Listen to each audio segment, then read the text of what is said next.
5 whistle வந்த உடனே நம்ம இறக்கிட்டோம்னா சட்டுன்னு இன்ஸ்டண்ட்டாக ஒரு இட்லி சாம்பார் ரெடி ஆகிடும்.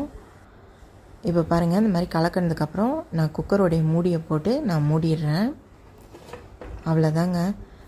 இப்போ எல்லாமே இந்த பயிர் கூட சேர்ந்து வெந்துட்டு நம்மளுக்கு சீக்கிரமாக இட்லி சாம்பார் ரெடி ஆகிடும். குக்கர் 5 விசில் வந்ததுக்கப்புறம் நான் திறந்து இப்போ பார்க்குறேன் பாருங்கள், எப்படி வெந்திருக்கு பாருங்கள். இப்போ நான் ஒரு கரண்டி எடுத்து நல்லா கலக்கி விட்டு நல்லா மேஷ் பண்ணிக்கிறேன். நல்லா பயிறு, வெங்காயம், தக்காளி எல்லாம் சேர்ந்து நல்லா குழஞ்சி வெந்திருக்கு. அவ்வளோதாங்க, இன்ஸ்டண்ட்டான பச்சை பயிர் சாம்பார் நம்மளுக்கு ரெடி ஆயிடுச்சு. இது வதக்கி வைக்கிறதுக்கு டைம் இல்லைன்னா நம்ம இப்படி செஞ்சுக்கலாம். இல்லைன்னா நம்ம வதக்கிட்டு எப்பயும் போல் பயிர் சாம்பார் வைக்கிறப்ப நம்ம எப்படி வைப்போமோ அது மாதிரி நம்ம வச்சுக்கலாம். இப்போ நம்ம தாளிப்பு போட்டுக்கலாம்.